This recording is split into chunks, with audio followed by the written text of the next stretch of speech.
snack. Me and you gonna have a little chat about books. Hi guys, I am super excited today because today is the day that I finally moved home from uni. I am back with my bookshelves. You guys may see that I've done a little bit of a cleanse. I've kind of culled a few books, got rid of quite a lot, over 300 books, more particularly from the unread shelf, just books that I was not going to get to anytime soon. I had a massive cleanse, and the reason that I had a cleanse was not only so that the shelves look a bit better generally, but also because I received a ton of packages, and I mean a ton of packages, back to my house. These have all arrived in the past month or so. I just didn't want to get them sent to university because I was moving in a month and it seemed silly to have them delivered and just have to bring them back down again. So I got them all delivered to my house, which means a super exciting, awesome, massive, ridiculous unboxing video. I haven't done an unboxing video for ages, and I just feel like it's going to be really fun to sort of react to the packages with you guys, see what's inside, because honestly I can't remember everything I've accepted, and there are some that I probably haven't accepted that publishers have just sent to me, and friends have sent me some, and I also ordered some, so it's a real mix of various things, and I will tell you about each book as we go. I have a trusty pair of scissors and I am ready to begin. I think this might be either a 2 or 3 part video. I have 3 stacks of things, so we'll see how many parts I need to break it into. Let's get started. So the first package I have is this rather shiny black one. Don't know what this is. Definitely something. I think it's a book. Ooh, this looks exciting. Oh man, I think I know what this is. The sell sheet is giving it away.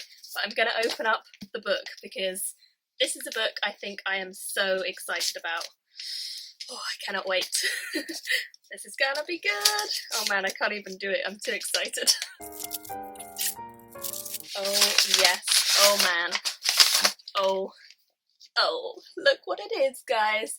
If you haven't heard of this one, then you maybe have been missing out. The guy who wrote Storm Dancer, Kinslayer, and Endsinger, he also wrote Illuminae. It is Jay Kristoff's new book. This is Nevernight, as you can see. Oh my goodness, look at the cover of this. It's just so beautiful. The whole way round, actually. I think this is an ARC copy, it's not the finished one, but it just is beautiful, and I'm so incredibly happy to have this. This one I actually requested from Harper Voyager, so thank you to them for sending this to me. I will definitely be getting to this one very soon. I believe this one comes out in August in the UK, so very excited to have this, and I hope that I will get to it before August. And oh man, this is so exciting. It says, from the publishers who bought you, Robin Hobb and George R.R. Martin, Harper Voyager presents an action-packed and unforgettable new epic fantasy, Nevernight. Oh man, I'm so excited. I mean, I love those authors. I love Jay Kristoff. It's gonna be good, I'm sure. This is about a young girl who is 10 years old, and she is called Mia Couvert. When she is 10 years old, she is given her first lesson in death. 6 years then skip by, and we then see her trying to keep a promise that she made on the day that she lost everything. Mia basically has to become a weapon and defeat her enemies. Murderers, liars, and demons, and a murder cult. Very exciting. Quite a chunky book. It's like 600 plus pages, but I will tear through this because I always do with Jay Kristoff's work, and I'm so excited. Oh, man, that is a good first package. The next one is this little one. Okay, so this is actually one that I ordered myself.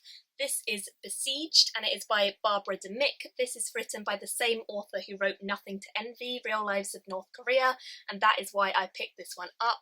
I loved Real Lives of North Korea, Nothing to Envy. It was just fantastic. It was so wonderfully researched, so beautifully written, and it's a non-fiction. This is also, I believe, non-fiction. It's about a quiet residential road in the city of Sarajevo during the siege of 1992 to 1996. It's got such a different variety of cultures. There's Muslims, Christians, Serbs, Croats, all living together, sharing an identity as Bosnians. I think this is going to be a really interesting one. Again, it seems like she's doing a similar style to Nothing to Envy, where she kind of weaves different stories together. This one seems shorter. I hope that I'll definitely get to this soon. I've been really loving non-fiction recently, so I've actually ordered quite a lot of non-fiction and I cannot wait to get to it. The next one. So this is another one that I ordered. You guys might have seen I'm reading Africa 39 right now, and this one is Beirut 39. This one is new writing from the Arab world, and I picked this one up because I picked up Africa 39, and it seems like a really great way to sort of introduce yourself to lots of different authors from all over the world, and this one particularly focuses on Arabs. This one's a bit shorter, but it seems like it's going to be a pretty cool one. It says there are authors from Saudi Arabia, Morocco, France, Syria, Lebanon, Holland, and the USA, so various different people from all over the world. And I'm hoping I'll really enjoy this. So another one that I picked up for myself, another Amazon package. This is probably another one that I bought myself. We shall see. There's two in here. That's always exciting. The first one is this tiny little one. It is called Unfortunate English, The Gloomy Truth Behind the Words You Use. And I'm pretty sure that I saw this on Olive's channel. So I'll put a link to her channel down below from a book Olive. I think she was the one talking about this. It's basically a tiny little book, quite short, about the different sides of the English language and where the words that you use in English kind of come from. It sounds like it's pretty cool. It says on the back, what sensitivities are you secretly offending when you use the words poppycock, bonfire and porcelain? What political incorrectness are you courting when you describe someone or something as ethnic? Who have you insulted? What sensitivity have you jostled? What breach of propriety have you committed when you use such remarkably innocent words as butterfly, gymnasium, and fizzle? This book covers the older meanings of words that are out of joint with almost everyone's sense of propriety. It sounds kind of wacky, kind of crazy, one of those like fun little books that shouldn't take me too long to get through. It seems like inside there's little chapters and then you have the name of the word and it tells you a little bit about where the origin of that word is. So I'm really hoping to like this. Again, it's a non-fiction and it should be one that I find pretty cool because I love learning about the origins of words. I just think it's really interesting. And the other one that came in the same package is this one, A Song for Issy Bradley by Cara Spray, which I'm so happy to have because you guys might remember I read Sweet Home by Cara Spray, which is her short story collection, a while ago. Really enjoyed it and definitely wanted to pick up more of her work. This is one of her older books, came out a couple years ago I think, and it says, meet the Bradleys. In lots of ways they're a normal family. Zippy is 16 and in love for the first time. Al is 13 and dreams of playing for Liverpool, and in some ways they're a bit different. 7-year-old Jacob believes in miracles. So does his dad. But these days their mum doesn't believe in anything, not even getting out of bed. How does life go on now that Issy is gone? It sounds pretty sad. Cara Spray just has this really emotional way of writing. I think she's incredible at the way she writes. Just from that short story collection I read, it was so evocative, so emotional, so raw, and I feel like this book is probably going to make me cry. It seems like it's probably going to be a sad one, but we shall see. Also, I just have to say, I adore the cover for this. The cover is actually by Glenn O'Neill, and it is very beautiful, so just take a little look at that beaut. Very happy to have this, and I'm sure I will get to this fairly soon. The next one. This one looks like it's from a publisher. Ooh, very excited to have this one. You guys might have seen this one floating around on a couple people's channels. It's called Smoke, but there is a big S on the cover. It's by Dan Villetta, and this one I believe comes out next month. Let me just have a check. Yes, this comes out on the 7th of July.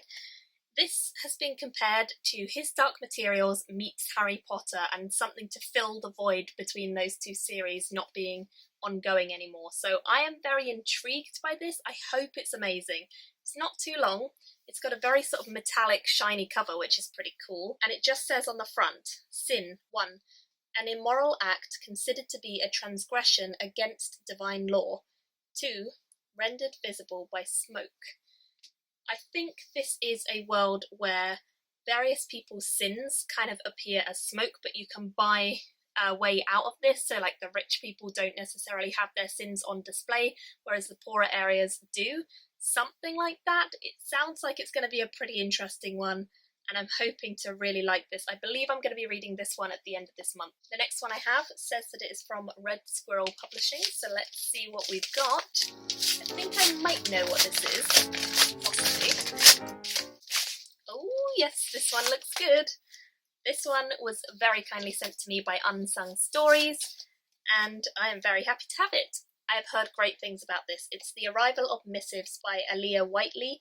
She apparently wrote another book, which is The Beauty. You guys might have heard of this one. I think this one was getting a bit of buzz on YouTube a while back, and I haven't read this one, but I heard really good things. So when this one came out, I was very eager to pick it up. It sounds like it's going to be really weird. I think Mercedes read it recently and said she loved it, but it was very weird. So I think it'll be a good one. It says, in the aftermath of the Great War, Shirley Fern dreams of challenging the conventions of rural England where life is as unchanging as the seasons. The scarred veteran Mr. Tiller, left disfigured by an impossible accident on the battlefields of France, brings with him a message, part prophecy, part warning. As Shirley's village prepares for the annual May Day celebrations where a new queen will be crowned and the future reborn, she must choose between change and renewal. Will the missives Mr. Tiller brings prevent her from mastering her destiny? Sounds very cool. Not a very long book. I think it's just novella-ish length. It's 120 pages, so it's really, really short. I will definitely get to this super soon. Thank you so much, Unsung Stories. I really hope I like this. I think I will. And then they also put in some lovely swag of all their other books. So I have read Dark Star and I enjoyed it, but I haven't read The Beauty or this one, which is Deja Vu. I will use these as bookmarks, so thank you. Marvellous, marvellous, marvellous. I think I'll do 3 more in this video and then we'll go on to part 2. Here's the next one. Ooh, this one looks good, guys. This one looks good. Okay. So this is actually 2 books that I requested and I'm so happy to have. This is part of a new series that Quarto Publishing Group are bringing out. It is the Little People Big Dreams series, and it's a beautiful series illustrated for children mainly, but you can read it whatever age, and I obviously love the look of them, so I wanted to pick them up. So we have 2 different ones here, but I think there are going to be 4, maybe even more than 4 in the range. This one is Amelia Earhart, and it's written by M.A. Isabel Sanchez Vegra and illustrated by Maria Diamontes. It says on the back, discover the lives of outstanding people from designers and artists to scientists. All of them achieved incredible things, yet each began life as a child with a dream. Inside is just as beautiful. I mean, wow. I just love it. It looks fantastic. I think this will be a super quick read. I might even read these tonight. Oh, I love this. I love that spread. It's so gorgeous. Just really simple but beautiful. Lovely. So I can't wait to read these. That one's the first one I got, and then the other one they kindly sent to me is Maya Angelou. This one's written by Lisbeth Kezia and illustrated by Leah Salaberria. And again, very beautiful on the front. I'm sure it will be just as beautiful within. Oh look, the end papers are spotty. Lovely, lovely. Again, really lovely full page massive illustrations that look super cool. I cannot wait to read these. I'm sure they're going to be fantastic reads. Look out for some reviews of these coming up soon in my graphic novel stuff. Thank you again to Quarto for sending them to me. I am very, very grateful. 2 left, 2 left. This one says, Caitlin Gray, booktuber. Let's see what this is. Okay, interesting. Another package within the pack. Ah, this is exciting. So I very happily got in contact with No Brow recently and I requested some of their books, and this is one of the ones they agreed to send me. It is Hilda and the Bird Parade and it's by Luke Pearson. Let me take it out of its wrapper. This is what it looks like once it's out the wrapper. It's quite a short book, but I believe this is a graphic novel and I have been absolutely so intrigued by No Brow stuff. I've read a few of their things before, like independent ones, and they are a pretty small publisher, but they have a lot of fantastic things. This looks like it's going to be great. It says, Hilda and her mother have moved to the bustling city of Trollberg, and it's nothing like the enchanted forests and fords that she had to leave behind. But when Hilda rescues an injured bird, a strange sequence of events begins to unfold. Where did this peculiar creature come from, and can Hilda help him remember who he is? It sounds lovely, it looks lovely. I am sure it's going to be fabulous and I cannot wait to read this. So again, thank you to No Brow. Very excited to check this one out. Last one for this part of the haul and then I will go on to part 2. This says penguin on it, so I wonder what this one is. Okay, so this one is one I was fairly recently contacted about. This is Fates and Furies. It is by Lauren Groff. I believe it's just come out in paperback, or it's coming out really soon in paperback. 7th of July, so fairly soon it's coming out in paperback from Windmill Books, and I am very happy to have this. I've heard great things about this from various different people. You can see the cover is fantastic. I love it. And this one says that every story has 2 sides. Every relationship has 2 perspectives. And sometimes it turns out the key to a great marriage is not its truths, but its secrets. Sounds like it's going to be a little bit of a interesting, fairly modern day storyline, and I think I've heard really good things about this one, so I'm very intrigued and very happy to have this, and I will look forward to reading this super soon. And that is it for this part of the haul. That was a lot of books. I've still got a lot, so there will definitely be a part 2, possibly even a part 3, because there are still loads. I think I had upwards of like 35 packages, and in some of the packages there's more than one book, so lots of reading to get done, but very excited about the prospect of all of these fantastic new books. Let me know down below which one you are most excited for me to read, or if there are a few that you're excited for me to read. I definitely think there are some great ones within that haul that I just did. It's going to be so hard to choose, so please do leave me your thoughts and let me know which one I should go for. Thank you all for watching, and be sure to check out part 2 whenever that one goes up. I will put a link to it below if it's already up, otherwise keep a look on my channel and you'll see it very soon. Bye! Thank you for watching my video today. Go pick up a book, then come back and chat with me again.